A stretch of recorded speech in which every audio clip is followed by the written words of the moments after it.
এবার ইহুদিবাদীদের ঘুমের সময় তেল আবিবের বুকে ইয়েমেনিদের ক্ষেপণাস্ত্র হামলা। আরো বিস্তারিত জানিয়ে দিব। এদিকে বিশ্বের তৃতীয় বৃহত্তম সেনাবাহিনী গড়ার নির্দেশ পুতিনের। আবারও ইসরায়েলি হামলায় আরো 26 জন ফিলিস্তিনি নিহত। এদিকে সপ্তাহের ব্যবধানে ফের ক্ষেপণাস্ত্র মহড়া উত্তর কোরিয়ার। আরো জানিয়ে দিব, এবার লেবাননে 1000 প্রশিক্ষিত যোদ্ধা পাঠাবে ইয়েমেন। এদিকে চীনকে মোকাবেলায় জাহাজ বিধ্বংসী অস্ত্র তৈরির কৌশল নিয়েছে যুক্তরাষ্ট্র। এবার লেবাননে পেজার বিস্ফোরণে নিহত 9, আহত অন্তত 2750 জন। এবং সর্বশেষে জানিয়ে দিব, এদিকে হুঁশিয়ারি দিয়ে দীর্ঘ যুদ্ধের প্রস্তুতির কথা জানালো হামাস। শুনছিলেন সংবাদ শিরোনাম, এখন বিস্তারিত। তবে তার আগে অনুরোধ থাকবে, এই ভিডিওতে একটি লাইক দিন এবং কমেন্টস করে জানিয়ে দিন আপনি কোন জেলা থেকে বা কোথায় থেকে আমাদের সাথে যুক্ত রয়েছেন। এবং সংবাদের সর্বশেষ গুরুত্বপূর্ণ আপডেট পেতে চ্যানেলটি সাবস্ক্রাইব করে আমাদের সঙ্গে থাকুন। এবার ইহুদিবাদীদের ঘুমের সময় তেল আবিবের বুকে ইয়েমেনিদের ক্ষেপণাস্ত্র হামলা। ইয়েমেনি সশস্ত্র বাহিনী ব্যালিস্টিক ক্ষেপণাস্ত্র দিয়ে তেল আবিবের উপর যেভাবে হামলা চালিয়েছে তা বিশ্লেষক এবং পর্যবেক্ষকদের দৃষ্টি আকর্ষণ করেছে। অভাবিতপূর্ব ওই হামলার কথা তাদের মুখে মুখে উচ্চারিত হচ্ছে। গতকাল সকালে ইসরায়েল একটি নয়া পরিস্থিতির সম্মুখীন হয়েছে। ইয়েমেন থেকে দূরপাল্লার ব্যালিস্টিক ক্ষেপণাস্ত্র দিয়ে হামলা চালানো হয়েছে তেল আবিবে। ইসরায়েল এবং আমেরিকার প্রতিরক্ষা ব্যবস্থাগুলো ওই ক্ষেপণাস্ত্রকে আটকাতে ব্যর্থ হয়েছে। পার্স টুডে আরো জানায়, ইসরায়েলের সবচেয়ে গুরুত্বপূর্ণ বিমানবন্দর বেন গুরিয়নের কাছে ওই ক্ষেপণাস্ত্র আঘাত হানে। ক্ষেপণাস্ত্র হামলার ঘটনায় ইসরায়েলিরা আতঙ্কিত হয়ে আশ্রয় কেন্দ্রে চলে যায়। হিব্রু সূত্রগুলো স্বীকার করেছে যে ইয়েমেনি ক্ষেপণাস্ত্র বেশ কয়েকটি আরব দেশের আকাশ সীমা পাড়ি দিয়ে তেল আবিবে আঘাত হেনেছে। ইহুদিবাদীদের আকাশ প্রতিরক্ষা ব্যবস্থা ওই ক্ষেপণাস্ত্র মোকাবেলা করতে ব্যর্থ হয়েছে। ইয়েমেন সরকারের তথ্যমন্ত্রী ও মুখপাত্র হাশেম শরফুদ্দিন এ প্রসঙ্গে বলেন, আমরা ইহুদিবাদী শাসক গোষ্ঠীর একেবারে বুক লক্ষ্য করে হামলা চালিয়ে বুঝিয়ে দিয়েছি যে এই সরকার এখন আর নিরাপদ নয়। এদিকে তেল আবিবের উপর ইয়েমেনের হামলার প্রতিক্রিয়ায় ইসরায়েলি প্রধানমন্ত্রী বেনিয়ামিন নেতানিয়াহু দাবি করেছেন, ওই হামলা যারা চালিয়েছে তাদেরকে চড়া মূল্য দিতে হবে।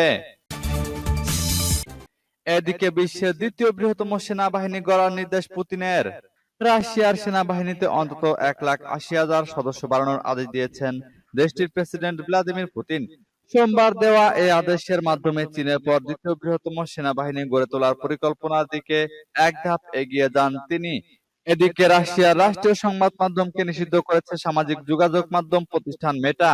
ক্রেমলিনের ওয়েবসাইটে প্রকাশিত আদেশের কপিতে দেখা যায়, সশস্ত্র বাহিনীতে সদস্য সংখ্যা 23,80,000-এ উন্নীত করার নির্দেশ দিয়েছেন পুতিন। এর মধ্যে সক্রিয় সদস্য থাকবে 15 লাখ সেনা। নেতৃত্ব স্থানীয় সামরিক কৌশল গবেষণা প্রতিষ্ঠান international institute for strategic studies জানিয়েছে, মোতায়েনযোগ্য সক্রিয় সেনা সংখ্যায় যুক্তরাষ্ট্র ও ভারতকে ছাড়িয়ে যাবে রাশিয়া। তারা কেবল চীনের পিছে থাকবে, যাদের সক্রিয় সদস্য আছে 20 লাখের কিছু বেশি। 2022 সালের ফেব্রুয়ারিতে ইউক্রেনে আগ্রাসন শুরুর পর থেকে তৃতীয়বারের মতো সেনাবাহিনী সম্প্রসারণের সিদ্ধান্ত নিলেন পুতিন। আবারও ইসরায়েলি হামলায় আরো 26 জন ফিলিস্তিনি নিহত। গাজায় ইসরায়েলি হামলায় আরো 26 জন ফিলিস্তিনি নিহত হয়েছেন। এতে করে উপত্যকাটিতে নিহতের মোট সংখ্যা 41,250 জন ছাড়িয়ে গেছে। এছাড়া গত বছরের অক্টোবর থেকে চলা এই হামলায় আহত হয়েছেন আরো 95,000-এর বেশি ফিলিস্তিনি। মঙ্গলবার এক প্রতিবেদনে এই তথ্য জানিয়েছে বার্তা সংস্থা আনাদুলু। প্রতিবেদনে বলা হয়েছে, গাজা উপত্যকায় ইসরায়েলের চলমান হামলায় কমপক্ষে আরো 26 জন ফিলিস্তিনি নিহত হয়েছেন। এতে করে গত বছরের অক্টোবর থেকে এ পর্যন্ত মোট মৃতের সংখ্যা বেড়ে 41,252 জনে পৌঁছেছে বলে মঙ্গলবার অবরুদ্ধ এই ভূখণ্ডের স্বাস্থ্য মন্ত্রণালয় জানিয়েছে। মন্ত্রণালয় এক বিবৃতিতে জানিয়েছে, নিরলস এই হামলায় আরো অন্তত 95,497 জন ব্যক্তিও আহত হয়েছেন। মন্ত্রণালয় বলেছে, গত 24 ঘন্টায় ইসরায়েলি বাহিনীর অব্যাহত আগ্রাসনে 26 জন নিহত এবং আরো 84 জন আহত হয়েছেন। অনেক মানুষ এখনো ধ্বংসস্তূপের নিচে এবং রাস্তায় আটকা পড়ে আছেন, কারণ উদ্ধারকারীরা তাদের কাছে পৌঁছাতে পারছেন না। এদিকে সপ্তাহের ব্যবধানে ফের ক্ষেপণাস্ত্র মহড়া উত্তর কোরিয়ার। এক সপ্তাহের ব্যবধানে আবারও স্বল্প পাল্লার একাধিক ব্যালিস্টিক ক্ষেপণাস্ত্র নিক্ষেপ করেছে উত্তর কোরিয়া। বুধবার দেশটি পূর্ব উপকূল থেকে ক্ষেপণাস্ত্রগুলো নিক্ষেপ করেছে। আজ এক প্রতিবেদনে এ তথ্য জানিয়েছে আল আরাবিয়া। এই ঘটনায় দক্ষিণ কোরিয়া এবং জাপান উদ্বেগ জানিয়ে বলেছে, সম্প্রতি ইউরেনিয়াম সমৃদ্ধকরণ কর্মসূচি প্রকাশ্যে আনার পর থেকে পারমাণবিক অস্ত্রাগারকে শক্তিশালী করার প্রতিশ্রুতি দিয়েছে পিয়ংইয়ং। দক্ষিণ কোরিয়ার জয়েন্ট চিফ অব স্টাফ বলেছে, আমরা উত্তর কোরিয়ার ক্ষেপণাস্ত্র উৎক্ষেপণকে একটি সুস্পষ্ট উস্কানি হিসেবে দৃঢ়ভাবে নিন্দা জানাই। এমন আচরণ কোরীয় উপদ্বীপের শান্তি ও স্থিতিশীলতাকে মারাত্মকভাবে হুমকির মুখে ফেলেছে। দক্ষিণ কোরিয়ার এই প্রতিক্রিয়া জানানোর 30 মিনিটের মধ্যে আরও একটি ব্যালিস্টিক ক্ষেপণাস্ত্র নিক্ষেপ করে উত্তর কোরিয়া। জাপানের প্রতিরক্ষা মন্ত্রী মিনোরু কিহারা জানিয়েছেন, উত্তর পূর্ব অভ্যন্তরীণ উপকূলের কাছে পিয়ংইয়ং ক্ষেপণাস্ত্র ছুড়েছে, এমন উস্কানি সহ্য করা হবে না। US Indo Pacific commando x হ্যান্ডেলে লিখেছে, তারা উত্তর কোরিয়ার ক্ষেপণাস্ত্র নিক্ষেপের ঘটনায় সতর্ক রয়েছে, সিওল এবং টোকিওর সাথে ঘনিষ্ঠভাবে পরামর্শ করছে।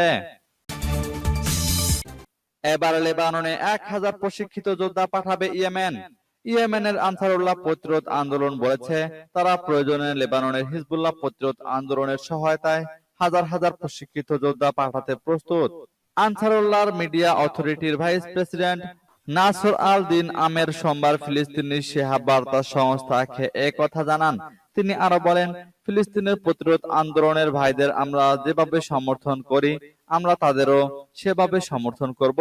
গত 7 অক্টোবর থেকে অধিকৃত ফিলিস্তিনি ভূখণ্ডে নির্বিচার হামলা চালিয়ে আসছে ইসরায়েলি দখলদার বাহিনী।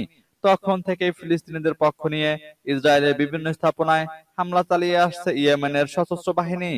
প্রসঙ্গত, ইয়েমেনের আনসারুল্লাহ বাহিনীর এই মুখপাত্র এমন সময় এই মন্তব্য করলেন যখন ইসরায়েলি সরকার লেবাননের বিরুদ্ধে সর্বাত্মক যুদ্ধের হুমকি দিয়েছে। নাসর আল দিন জোর দিয়ে বলেন, আমরা অধিকৃত ফিলিস্তিনের সমগ্র ভূখণ্ড জুড়ে যে কোনো লক্ষ্যবস্তুতে আঘাত হানতে আমাদের সক্ষমতা বাড়ানোর পরিকল্পনা নিয়েছে এবং এর জন্য দ্রুত গতিতে কাজ করছি। এদিকে চীনকে মোকাবেলায় জাহাজ বিধ্বংসী অস্ত্র তৈরির কৌশল নিয়েছে যুক্তরাষ্ট্র। এশিয়া প্রশান্ত মহাসাগরীয় অঞ্চলে যুক্তরাষ্ট্রের মাথা ব্যথার কারণ হয়ে উঠেছে চীন। এ অঞ্চলে চীনকে ঠেকাতে প্রচুর জাহাজ বিধ্বংসী ক্ষেপণাস্ত্র জড়ো করতে শুরু করেছে যুক্তরাষ্ট্র।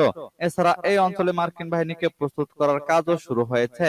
ইউক্রেনে রাশিয়ার আগ্রাসন মার্কিন চিন্তা ভাবনাকে একটি নতুন দর্শনের দিকে ঠেলে দিয়েছে, আর তা হচ্ছে সাশ্রয়ী খরচে অধিক অস্ত্র। ক্ষেপণাস্ত্র শিল্পের একজন প্রধান নির্বাহী কথা বলেছেন। নাম প্রকাশ না করে বার্তা সংস্থা রয়টার্সকে তিনি বলেছেন, অপেক্ষাকৃত সস্তা অস্ত্র প্রচুর তৈরি করে রাখা হচ্ছে। চীনের তৈরি করা অস্ত্র সমৃদ্ধ জাহাজ ও বিভিন্ন জাহাজে আক্রমণ করার সক্ষমতাযুক্ত প্রচলিত ব্যালিস্টিক ক্ষেপণাস্ত্র তৈরির বিষয়টি উল্লেখ করে গবেষণা ভিত্তিক প্রতিষ্ঠান অস্ট্রেলিয়ান স্ট্র্যাটেজিক পলিসি ইনস্টিটিউটের জ্যেষ্ঠ বিশ্লেষক ইউয়ান গ্রাহাম বলেন, চীন যা করছে তার স্বাভাবিক পাল্টা ব্যবস্থা এটি। এ বিষয়ে অবশ্য পেন্টাগন বা চীনের প্রতিরক্ষা মন্ত্রণালয় থেকে কোনো মন্তব্য করা হয়নি।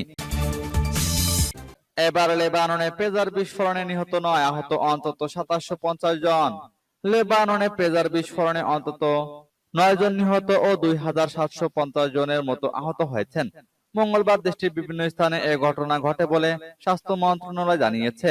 পেজার এক ধরনের ছোট যন্ত্র, যা সাধারণত হিজবুল্লাহ যোদ্ধারা যোগাযোগের জন্য ব্যবহার করেন। লেবাননের স্বাস্থ্যমন্ত্রী ফিরাস আবিয়াদ বলেন, নিহত ব্যক্তিদের মধ্যে 8 বছর বয়সী এক মেয়ে শিশু রয়েছে। আহত ব্যক্তিদের মধ্যে 200 জনের বেশি অবস্থা গুরুতর। আহত ব্যক্তিদের বেশিরভাগই মুখমণ্ডল, হাত ও পাকস্থলীতে আঘাত পেয়েছেন। এক বিবৃতিতে হিজবুল্লাহ এসব বিস্ফোরণের জন্য ইসরায়েলকে দায়ী করেছে। সংগঠনটি বলেছে, এর জন্য ইসরায়েলকে ন্যায্য শাস্তি পেতে হবে। ইসরায়েলি সেনাবাহিনীর পক্ষ থেকে এ বিষয়ে কোনো মন্তব্য পাওয়া যায়নি। ফিলিস্তিনিদের গাজায় হামলার পর থেকে প্রায় 1 বছর ধরে ইসরায়েলি বাহিনীর সঙ্গে লড়াই করে আসছেন হিজবুল্লাহ যোদ্ধারা। এদিকে হুঁশিয়ারি দিয়ে দীর্ঘ যুদ্ধের প্রস্তুতির কথা জানালো হামাস। গাজায় দীর্ঘ যুদ্ধের জন্য প্রস্তুত বলে জানিয়েছে ফিলিস্তিনের স্বাধীনতাকামী সংগঠন হামাস। গোষ্ঠীটির প্রধান ইয়াহিয়া সিনওয়ার সোমবার কথা বলেন।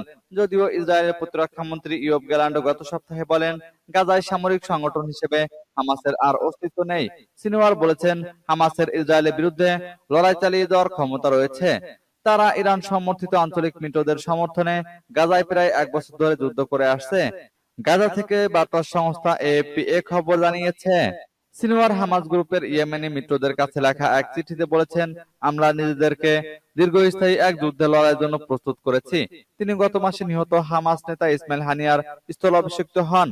গাজা যুদ্ধের 11 মাসেরও বেশি সময় পরে ইয়েমেনের বিদ্রোহী গোষ্ঠী হুতিদের কাছে লেখা এক চিঠিতে সিনওয়ার হুমকি দিয়ে বলেছেন, গাজা এবং এই অঞ্চলের অন্যত্র ইরানের সঙ্গে সম্পৃক্ত গ্রুপগুলো শত্রুপক্ষের রাজনৈতিক ইচ্ছা ভেঙে দেবে।